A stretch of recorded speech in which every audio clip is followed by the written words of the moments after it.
हाँ भाई देखिए, आज हम पढ़ने वाले हैं चैप्टर 5 जिसके एक्सरसाइज है 5.2।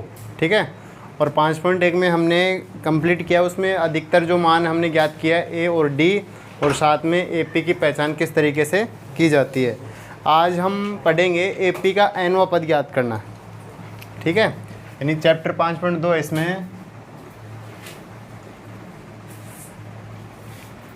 एपी का nवां पद।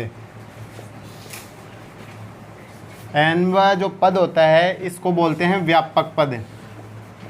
व्यापक पद ज्ञात करना। कई बार पूछ लेता है कि समांतर श्रेणी का व्यापक पद ज्ञात कीजिए, लेकिन कई बच्चों ने जैसे मान लो सुना ही नहीं हो पहले कि व्यापक पद क्या होता है, तो उस समय ये समस्या हो जाती है कि व्यापक पद क्या होता है। तो ये ध्यान रखना, nवां जो पद होता है वही क्या होता है, व्यापक पद होता है। अब इसका एक फॉर्मूला होता है, देखिए an बराबर a प्लस n-1 गुणा d, ये हो गया। ठीक है, इस सूत्र की सहायता से हम 5.2 में लगभग 90% क्वेश्चनों को हल करने वाले हैं, और ये काफ़ी इम्पोर्टेंट सूत्र है। जैसे इस सूत्र को हमने पहले पढ़ लिया है, अगर आप समझ सको तो। जैसे मान लो a10 का मान, जैसे 4 पद ज्ञात करवाता था ना किसी से, मान लो कोई मान दे दिया आपको ना, और मान देने के बाद में उसमें जैसे मान दिया और मान से एपी जांच करवाई। ठीक है, और एपी जांच करने के बाद में 3 पद पूछता था ना, अगले 3 पद।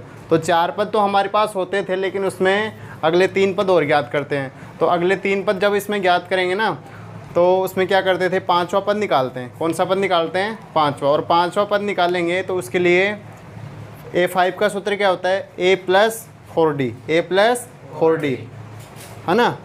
और 6 पद निकालेंगे तो a प्लस 5d। तो इस तरीके से ये हमने इस फॉर्मूले को पहले पढ़ लिया, लेकिन अब इसमें और अध्ययन करने वाले हैं। देखो यहाँ पर सबसे पहले आया an। क्या आया है, an।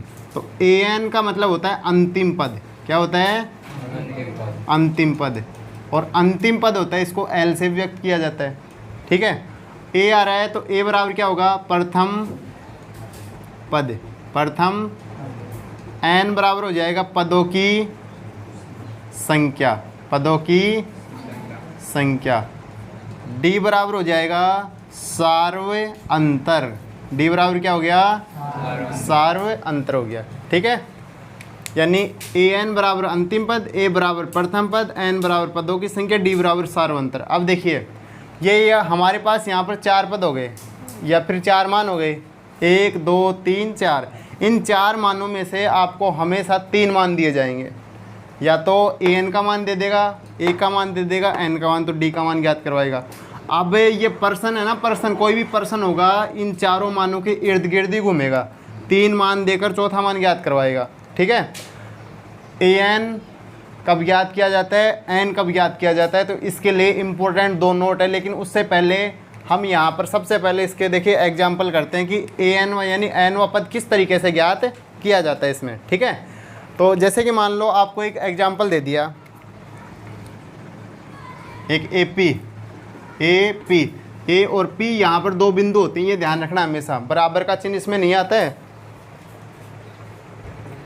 तो यहाँ पर देखिए, ये ध्यान रखिए, AP यानी अर्थमेटिकल प्रोग्रेशन, समांतर श्रेणी, और इसके आगे ये 2 बिंदु होते हैं। ये कई बच्चे क्या करते हैं, इसमें A पॉइंट P और बराबर लगा देते, तो बराबर नहीं होता, ये यहाँ पर पॉइंट लगते हैं। ठीक है, जैसे कि मान लो आपको मान दे दिया 2 4 6 8 डैश डैश डैश डैश, 10वां पद ज्ञात कीजिए, 10वां पद ज्ञात कीजिए, एपी का 10वां पद ज्ञात कीजिए। इस तरीके से आपको ये प्रश्न दे दिया। अब देखो, ध्यान दो, यहाँ पर जो इसका टॉपिक था, इस टॉपिक में क्या था, वापद था ना, और यहाँ पर भी क्या आ रहा है, वापद। ठीक है, तो कहने का मतलब देखो, पहले इसको समझो एग्जाम्पल को। a का मान कितना हो गया, a का मान हो गया 2, a का मान कितना हुआ, 2 हो गया। ठीक है, सार्वंतर d बराबर 4 माइनस 2, तो सार्वंतर कितना हो गया, वही 2 आ जाएगा। कितना आ गया, कितने पद पूछ रहा है, 10 पद। तो n का मान कितना हो गया, 10 हो गया। 10 पदों की संख्या तो ज्ञात करनी है ना। अब देखो सूत्र में हमारे पास 4 मान है। अब 4 मानों में से आपको 3 मान दे दिया। कितने मान दे दिया? 3 मान दे दिया। तो बच गया कौन सा? an बच गया। क्या बच गया? an का मान आपको इसमें ज्ञात करना है। ठीक है, अब इसमें फॉर्मूला लगाएंगे ये वाला। तो देखिए ध्यान दो, अब एक एक चीज़ समझिए। इसमें an बराबर a प्लस n माइनस 1 गुणा d। तो an का मान कितना है भाई? n का मान है 10, a 10 हो गया, बराबर a का मान कितना हुआ? 2 प्लस 10 माइनस 1 और d का मान कितना है? 2। यहाँ से उठा कर हमने मान रख दिया इसमें। अब देखिए a 10 बराबर 2 प्लस ये कितना हो गया? 9 गुणा में 2। बोर्ड मास के नियम के अनुसार सबसे पहले ब्रैकेट हल होता है, ऑफ, डिवाइड, मल्टीप्लाई, सब्ट्रैक्शन और ऐड और सब्ट्रैक्शन सबसे लास्ट में। तो यहाँ पर सबसे पहले क्या होगा? गुणा हल होगा। ये ध्यान रख लेना अच्छे से। कई बच्चे इसमें गलती ये कर देते हैं, 2 और 9 को जोड़ देते हैं 11 और 11 दूनी 22 कर देते हैं। ठीक है, तो कोई भी समीकरण हो उसमें अगर पहले भाग आ रहा है तो भागल होगा, फिर गुणा होगा, फिर जोड़ और फिर लास्ट में क्या होगी? बाकी हल होगी। तो ये यहाँ पर a 10 बराबर देखो 2 प्लस कितना हो गया? 18। तो a 10 का मान कितना आ गया? 20 आ गया। कितना आ गया? 20 आ गया। तो इस तरीके से हम ये 10वां पद निकालते हैं। इसका एक तरीका और होता है कि अगर मान लो प्रश्न आपको इस तरीके से दे रखा है सीधा डायरेक्ट, तो हमें कौन सा पद पूछा गया इसमें? 10वां पद। a d और n तो निकालना है आपको भाई, 10वां पद पूछ रहा है। तो a यानी सेकंड तरीका इसका ये a 10, तो a प्लस नो डी, a प्लस ये फॉर्मूला हो गया। तो a का मान बताओ कितना है? 2, 9 गुणा d का मान भी कितना है? 2। तो a 10 बराबर 2 प्लस 18। तो a 10 का मान कितना आ गया? 20 आ गया। कितना आया? समझ आ गया ना? मतलब आप देखो, मैंने यह तरीका इसलिए बताया पहले कि आप इसमें सूत्र का प्रयोग करना सीखो पहले। ठीक है, लेकिन आमतौर पर जब भी हम प्रश्न को हल करेंगे उस समय इसी तरीके से करेंगे लगभग। तो आप ये तरीका दिमाग में रखिए सबसे पहले कि भाई अगर आपसे 20वां पद पूछ रहा है तो a 20, a प्लस 19 d, और अगर a 37 पूछ रहा है तो a प्लस 36 d। ऐसे अगर इसमें रखते हो तो इसमें थोड़ा सा टाइम ज़्यादा लगता है। बाकी आप इस तरीके से भी कर सकते हो और इस तरीके से भी कर सकते हो, दोनों तरीके हो जाएंगे इसमें। ठीक है, अब देखो प्रश्न में जब ये हमें मालूम कैसे पड़े कि भाई यही पूछ रहा है, तो इसके लिए एक नोट होता है। क्या होता है? नोट। तो मैं यहाँ पर नोट लिखता हूँ। इसका नोट क्या होता है? देखो, यदि प्रश्न में वा पद, ये वा पद मतलब ये इस तरीके से आए, जैसे इसमें आए ना 10वां पद, अंडरलाइन कर लेते हैं इसको। वा पद आए तब an का मान ज्ञात किया जाता है।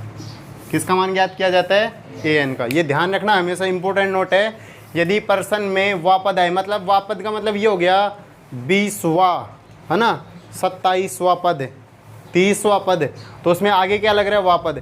अब जैसे ही आपको मालूम पड़ रहा है कि भाई प्रश्न में क्या आ रहा है? वा पद आ रहा है, तो आपके दिमाग में तुरंत आ जाना चाहिए क्या ज्ञात करना है? an ज्ञात करना है। ठीक है, तो ये इंपॉर्टेंट नोट हो गया इसका, तो इसको ध्यान रखेंगे अच्छे से। आप उतारो इसको पूरा, ऐसे कैसे उतार लो। देखो नोट नंबर 2 है, यदि किसी प्रश्न में ये शब्द आपको देखने को मिल जाए, कौन कौन से? कितना, कितनी, कितने, कौन सा, कौन सी, कौन सा, कौन से, किसका, किसकी, किसके, कोई, या क्या कोई पद 56 हो सकता है ना। ये शब्द आए तब हमें क्या निकालना होता है?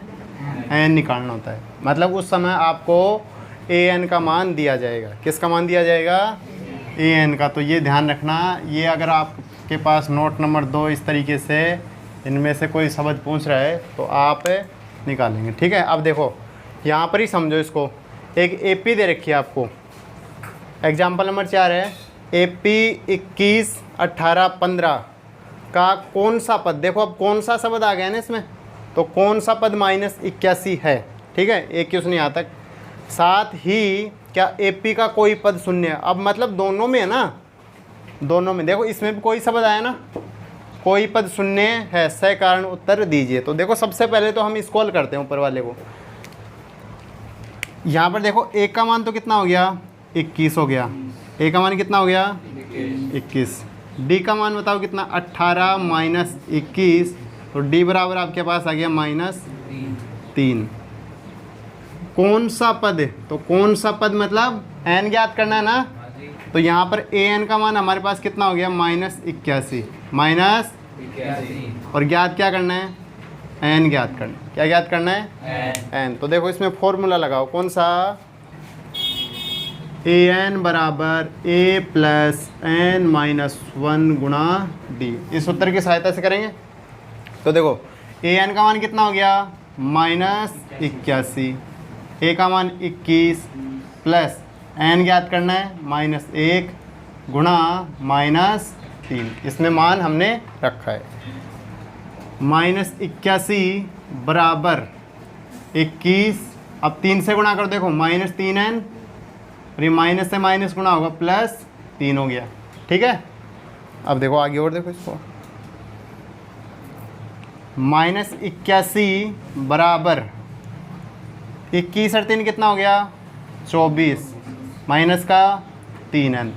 अब देखो ये 24 इधर आएगा ना, किसका हो जाएगा माइनस का, -81 और -24 बराबर -3n।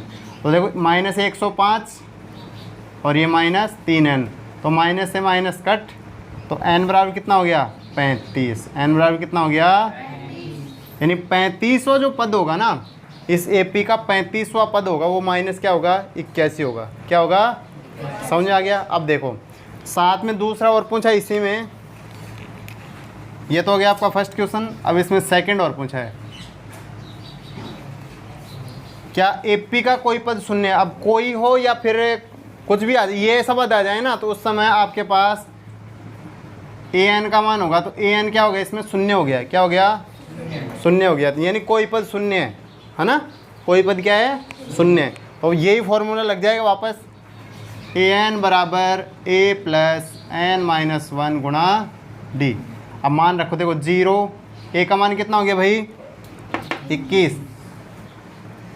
n माइनस 1 गुणा माइनस का 3, d का मान -3 ही है ना, तो 0 बराबर ये कितना हुआ 21 माइनस 3n प्लस 3, तो ये कितना हो गया 24 हुआ ना।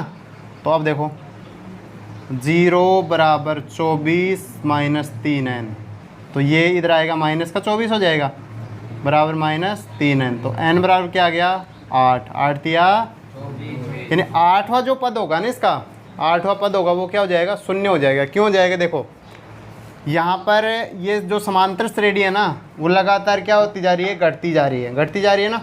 देखो 21 है, 18 है, 15 है, फिर 12 आएगा, फिर 9 आएगा, फिर कितना आएगा 6, फिर 3, और 3 में से 3 जाएगा 0, ये है ना सार्वंतर 3 ही तो आ रहे हैं इनका भाई, इसमें से घटाएंगे तो ये इस तरीके से घटता जा रहा है। तो इसका कारण यही हो गया कि ये जो समांतर श्रेणी है लगातार क्या हो रहा है, इसका क्रम नीचे की तरफ जा रहा है ना, और नीचे की तरफ जाएगा तो इसका मतलब यहाँ पर AP का एक पद यानी 8वां जो पद होगा वो क्या होगा शून्य होगा, क्या होगा शून्य होगा। इसको बताओ। हाँ भाई देखिए एग्जाम्पल नंबर 5 है, काफ़ी इम्पोर्टेंट एग्जाम्पल है, और ऐसे क्वेश्चन आपको 5.2 में खूब सारे देखने को मिलेंगे, एग्जाम की दृष्टि से भी इम्पोर्टेंट है ये क्वेश्चन है। वह AP निर्धारित कीजिए जिसका तीसरा पद क्या हो 5 हो और 7वां पद 9 हो। AP बनानी है। देखो हमें दे रखा है A3, मतलब हल कर रहे हैं यहाँ से इसको, A3 का मान कितना है 5, ठीक है, A3 का मान ये है ना।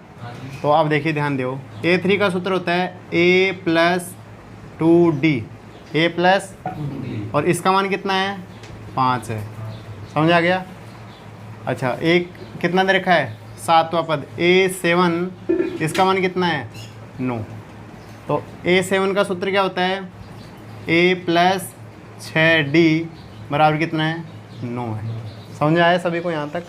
जैसे कि मान लो इसमें तीसरा पद के स्थान पर 28वां पद दे दे तो a 28 हो जाएगा कि नहीं हो जाएगा? अब देखो ये आपका समीकरण नंबर हो गया 1, ये समीकरण नंबर, यहाँ पर लगाएंगे विलोपन विधि,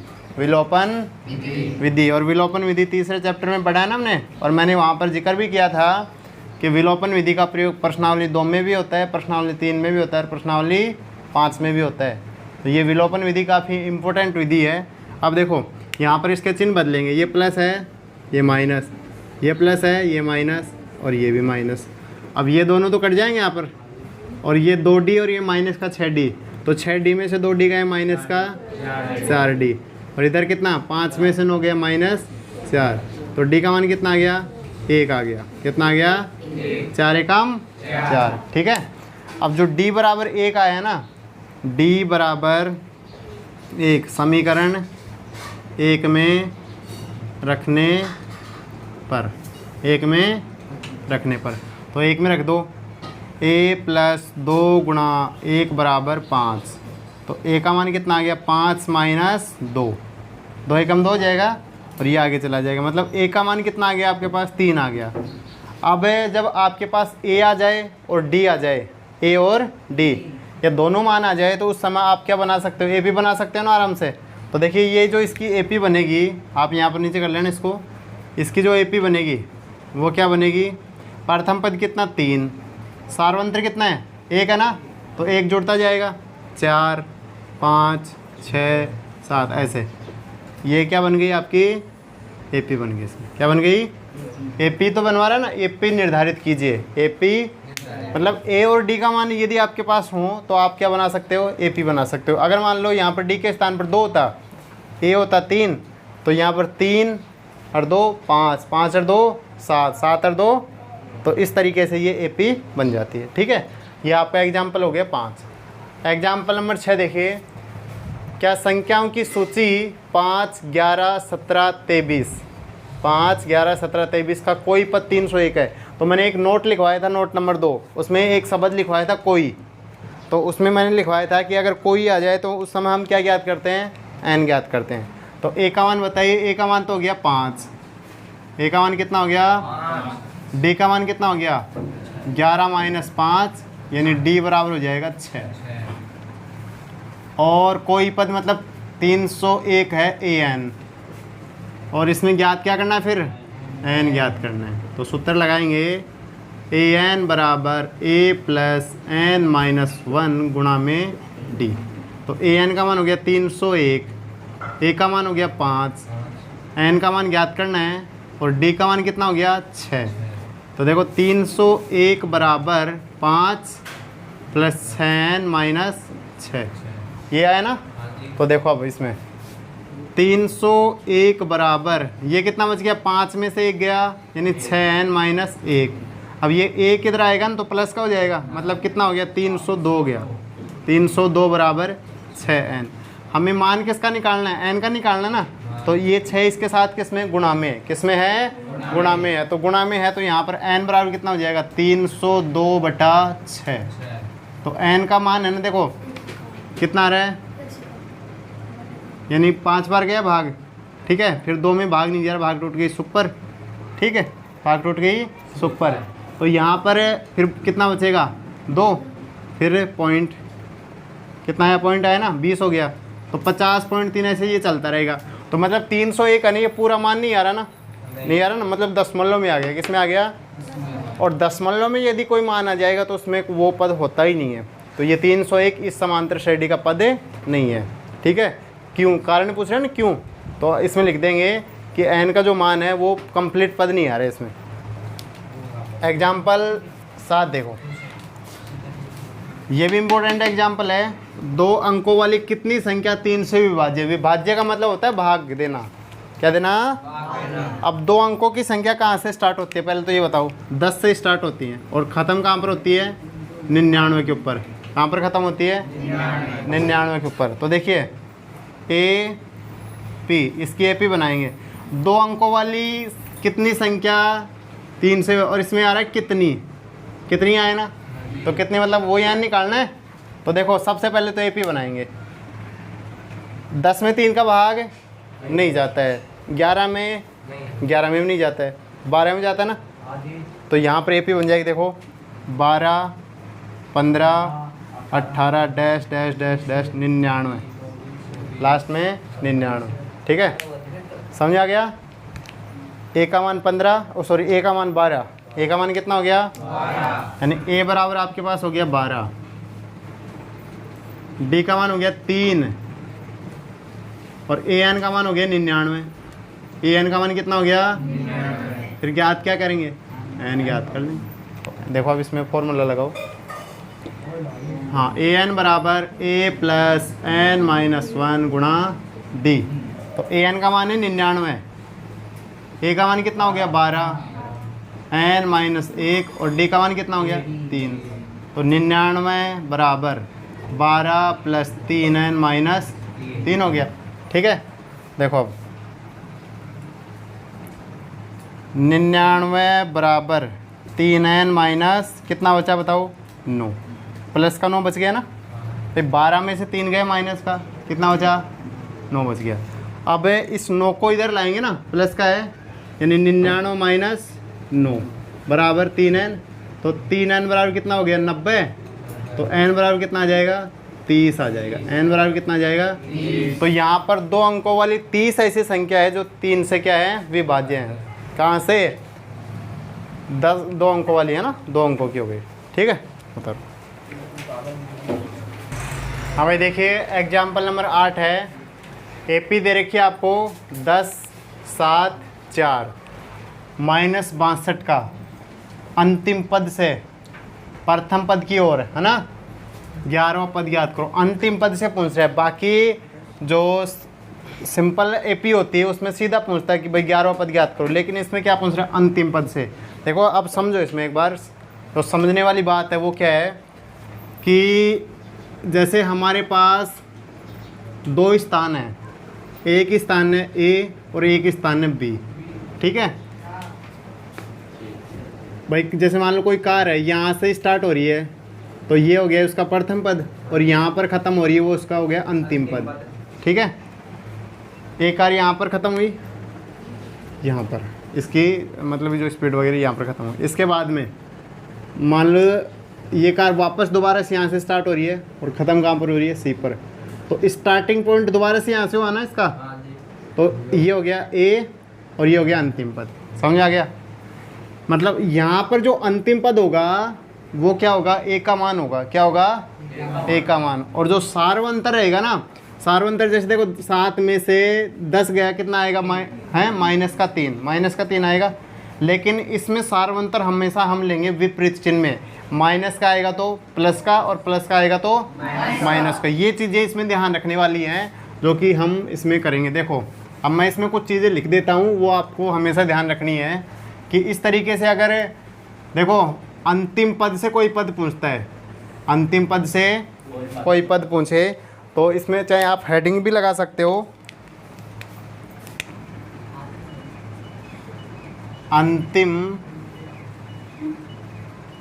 पद से कोई पद ज्ञात करना, कोई पद ज्ञात करना। तो अंतिम पद से कोई पद ज्ञात करेंगे तो उसके लिए देखिए हमेशा एक चीज़ ध्यान रखिए, इसमें क्या होता है। देखो पहला टॉपिक तो होता है इसका, यानी जो अंतिम पद होता है, जो अंतिम पद होता है वह A का मान होता है, वह A का मान होता है। एक तो ये हो गया।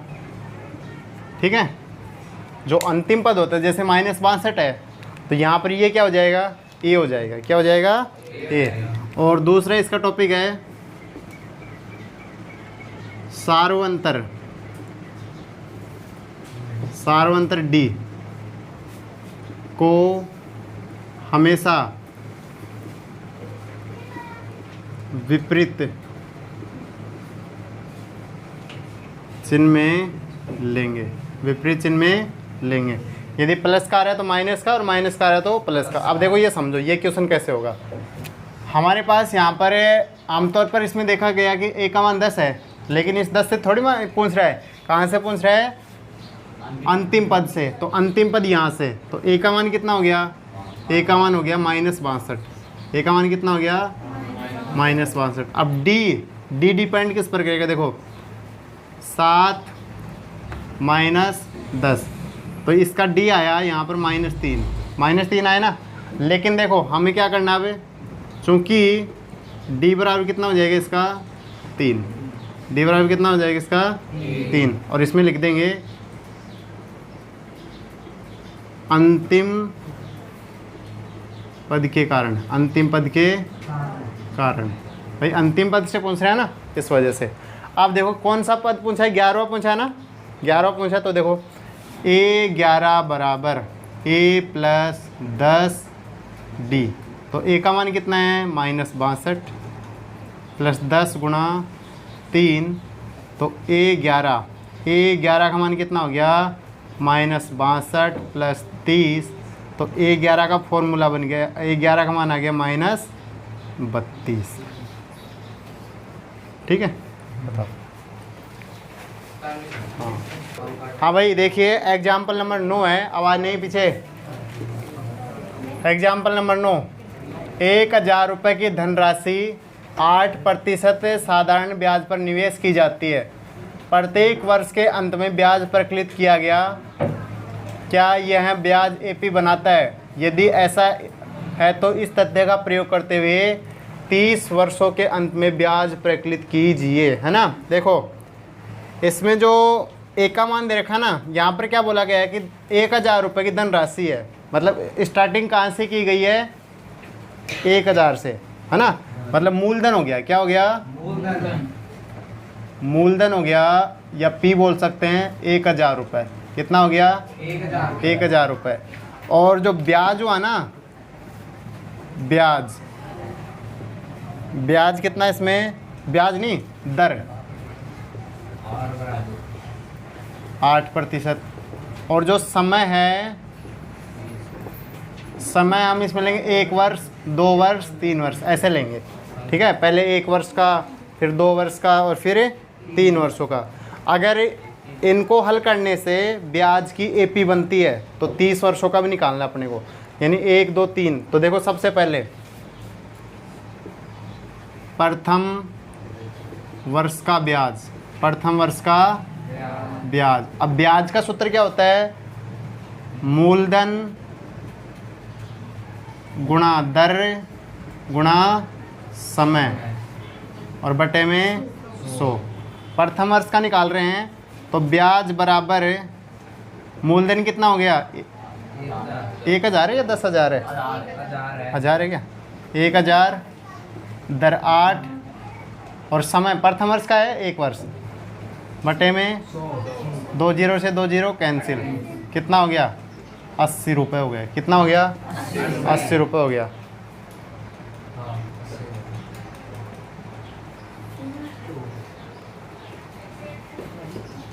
दूसरे वर्ष का देखो, दूसरे वर्ष का ब्याज, तो दूसरे वर्ष में देखो 1000 गुणा 8 गुणा और बटे में 2 0 से 2 0, 8 दूनी 16 मतलब 160। तीसरे वर्ष में, तीसरे वर्ष का ब्याज, तीसरे वर्ष का 8 गुणा 3 बटा 100, 2 0 से 2 0 कट, कितना हो गया 240। ठीक है, इन पंखा बंद कर दे एक बार, ठीक है। तो यहाँ पर आवाज़ नहीं, एक बार देखो एपी है ना, एपी ब्याज की जो एपी बनी है वो कितनी हो गई 80 60 160 और 240। ठीक है, एपी बन गई इसमें।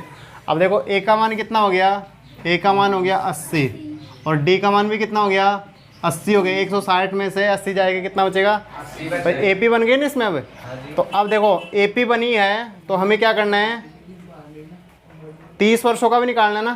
तो देखो ए 30 बराबर ए प्लस 29 डी, ए का मान 80 प्लस 29 गुणा 80, तो ये हो जाएगा 80 प्लस, इसको गुणा करेंगे 8 नाम 72 2, 7 हो जाएगा, 8 दूनी 16, 23। तो ए 30 का मान आ जाएगा 2400 रुपये। कितना आ जाएगा?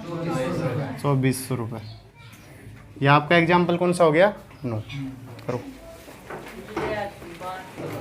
एग्जाम्पल नंबर 10 है, देखो एग्जाम्पल नंबर 10। फूलों की एक क्यारी की पहली पंक्ति में 23 गुलाब, दूसरी में 21 गुलाब, तीसरी में 19 इत्यादि, और अंतिम पंक्ति में 5 गुलाब है। देखो ये एपी इस तरीके से बन रही है, यानी प्रथम पंक्ति है ना, उसमें तो है 23, फिर 21, फिर 19, और फिर ऐसे डैश डैश डैश डैश, अंत में कितने हैं? 5। इस क्यारी में कुल कितनी पंक्तियाँ, कितनी शब्द आ गया? तो कितनी में क्या निकलता है? n। तो देखो ए का मान कितना हो गया? 23। डी का मान हो गया 21 माइनस 23, तो डी का मान आ गया -2, और ए एन का मान कितना आ गया? 5। इसमें ज्ञात करना है n। ठीक है, तो देखो ए एन बराबर ए प्लस एन माइनस 1 गुणा डी। ए एन का मान कितना हो गया? ए एन का मान हो गया 5। ए का मान कितना हो गया? 23, एन माइनस 1 गुणा माइनस का 2, तो 5 बराबर 23 माइनस 2n प्लस 2। 23 और 2 25, 25 हो गया ना।